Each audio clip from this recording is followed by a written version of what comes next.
Hey YouTube, Madam Roy back again. Well, today I got another thrift store find for you.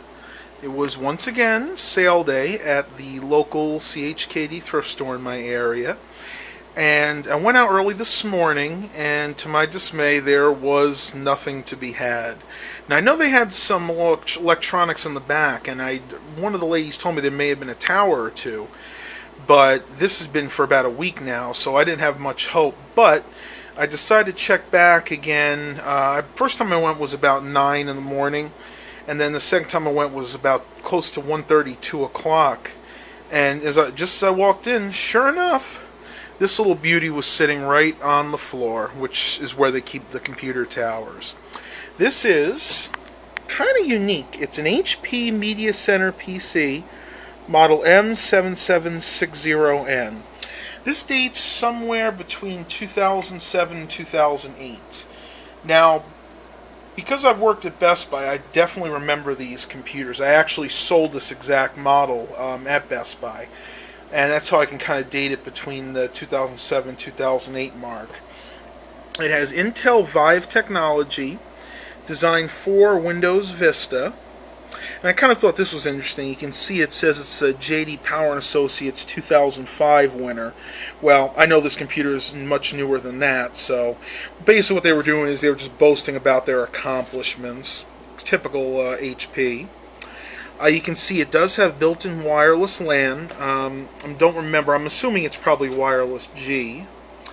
I'm going to go up here, and it's got your typical LightScribe DVD burner, which I did have to replace. The one in it was no good. It would attempt to read a disc, but it would then fail. Underneath this second bay is just an expansion bay. Here's what it has in it. It has a Intel Core 2 Duo E6400 processor, 2 gigabytes of RAM, 500 gigabyte hard drive, Intel Graphics 950, which is typical, and of course the wireless keyboard, mouse, and LAN. Now it didn't come with a keyboard or mouse, but of course it works just fine with any standard PS2 or USB keyboard or mouse. Now one thing interesting to note about this computer, back before 2008, 2009, when they said they had 500 gig hard drives, they didn't actually have a 500 gigabyte hard drive. And I'll show you what I mean. Go ahead and open the side of this case up. Alright, now that I have the side of the case open, you can see what I'm talking about a little bit better. As you can see, the placement of the hard drive is kind of unique. It's on the bottom of the case, and there are 4 screws on the bottom that actually secure it. Yeah, you can see them right there. But this is not actually the main hard drive. No, the main hard drive is actually right behind here. What this right here is the media bay. And this was to allow you to add additional storage. HP actually made these for quite a few years. This was an external hard drive that you would actually just pop in here, and then you would use it internally in this system. But if you wanted, say you had a laptop that didn't have the same bay, a different brand, you could pop that out and actually hook it up via USB cable and use it with any other system. But getting back to the hard drive situation, what they actually did was they gave you 2 250 gigabyte hard drives, because back then 500 gigabyte hard drives were very expensive. It was actually cheaper for them to split it up that way. Now when I got this computer, it had the 250 gigabyte hard drive here. Actually, that's this drive that used to be here. The second 250 gig drive was taken out for probably security reasons, I'm assuming. So what I did is I put a 320 gigabyte hard drive in here as the main drive, and this one is the 250 gig that was there. So we actually have a little bit more than the 500 gig. If I had to guess, let's see, 250, probably have something more like 600, 620 gigabytes after Windows, of course, takes the space that it does. Down here you can see the the modems on the bottom. This is actually another unique feature. This right here is the TV tuner card. I believe it's, let's see if we can see what brand it is.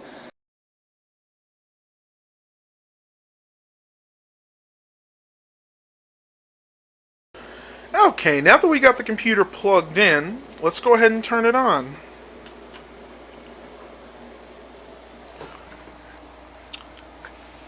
Go and hit F10 for setup. See the HP flash screen there.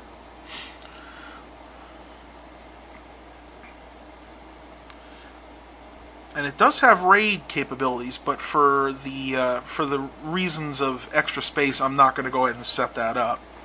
I did have to replace the CMOS battery on here, but it is keeping time now. You can see hard drive number 1 is that 320 gigabyte Western Digital. And then, of course, you have the regular HP DVD-ROM. And then your HP or Western Digital 250 gigabyte hard drive. There's the memory. It is DDR2, 2 gigabytes PC4200. Pretty standard for the time. If we go to the advanced, you can see this is a Intel Core 2 running at 2.13 gigahertz. Standard array of options. Of course, you can see the SATA mode here. Right now it's in the RAID position. And, you know, we can keep it in that because once I install it, somebody might want to reinstall it in a RAID, so I can leave it there. It'll be fine. All these other ones are fine. Onboard LAN boot, that's disabled because we don't want to boot from a network.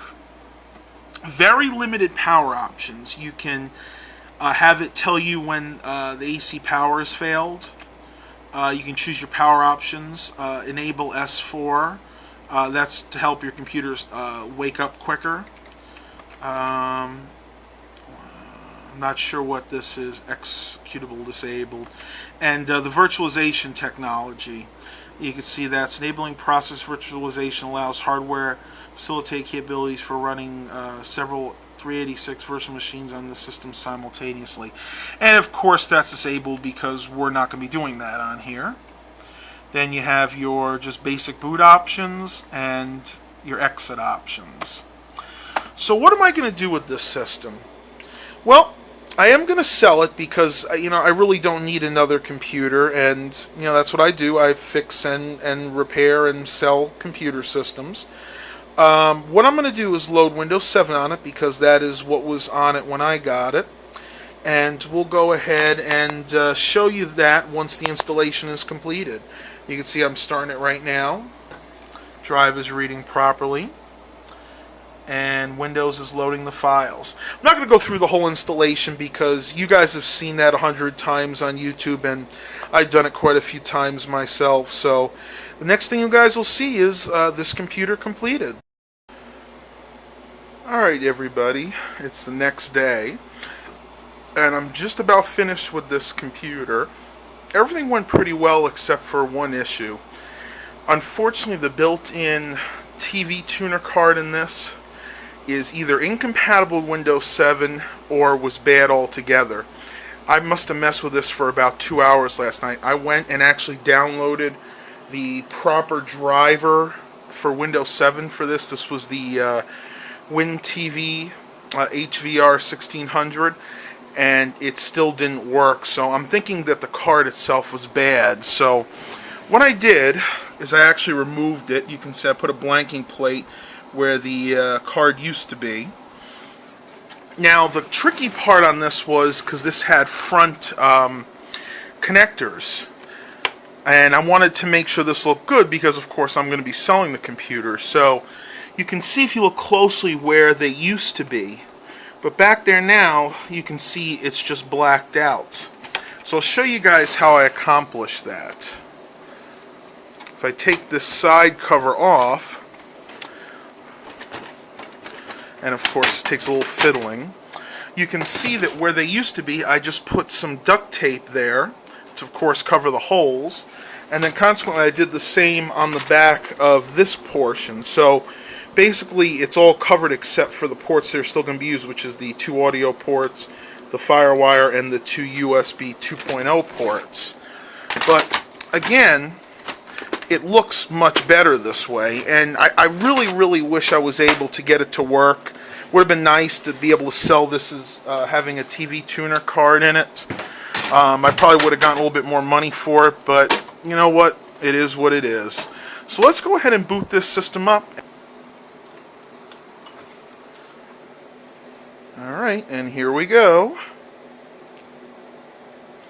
Hopefully it boots up, because I did take half the computer apart to get that wireless card out and all the wires. So something might have gotten unplugged. So far, so good.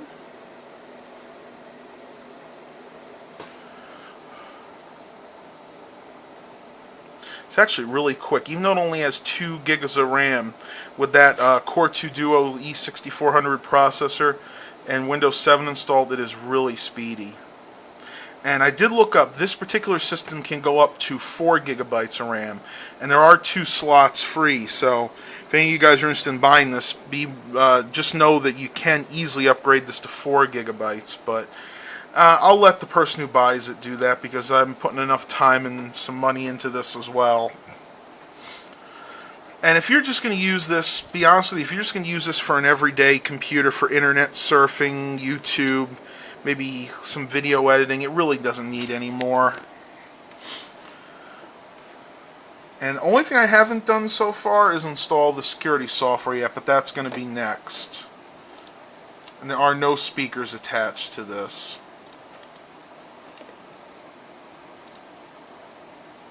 It's interesting, it's installing some driver software. Let's see what that's all about.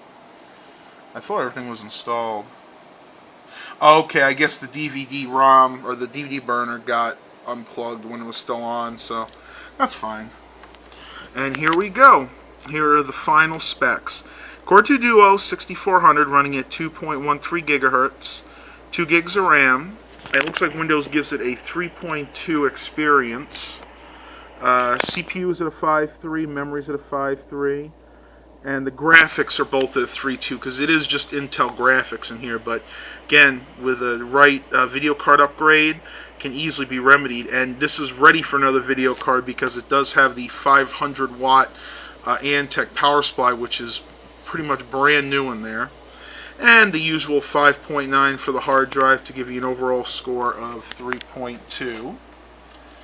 If we go in to see the hard drives here, well, that's what I was afraid of.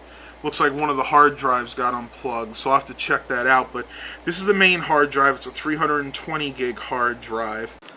Alright, yeah, you can see I got the other hard drive working. What had happened is the power cable had just pulled out, because this is in such a precarious position in the case. But everything's working good now. So again, the main hard drive in this is 320 gigabytes, and that secondary hard drive is a 250 gigabyte hard drive. But of course, you can never use all that with Windows. So, you know, you get a total almost 500 gigabytes of usable space when everything's said and done. And then, of course, you have the dual-layer DVD burner, which I did install. And works flawlessly. Of course, nowadays you don't usually use optical drives that much, but I know a lot of people still like to burn their media to disk, and I'm one of them. I still burn a lot to DVDs and CDs still. So that's going to be about it. Just has the normal array of programs I always install on my computers. And I'll go in real quick just to show you guys that all the drivers have installed properly. And there you go. Windows doesn't report any extraneous drivers. You can go in and you can see we have the 2 disk drives there, the Western Digitals, the Intel display adapter, again the FireWire port. Everything's working as it should, and the 2 processors. The Core 2's running at 2.13 gigahertz. Hope you guys enjoyed this video. I know everybody seems to like these pick up fine videos. Well, as always, have a blessed day, everybody.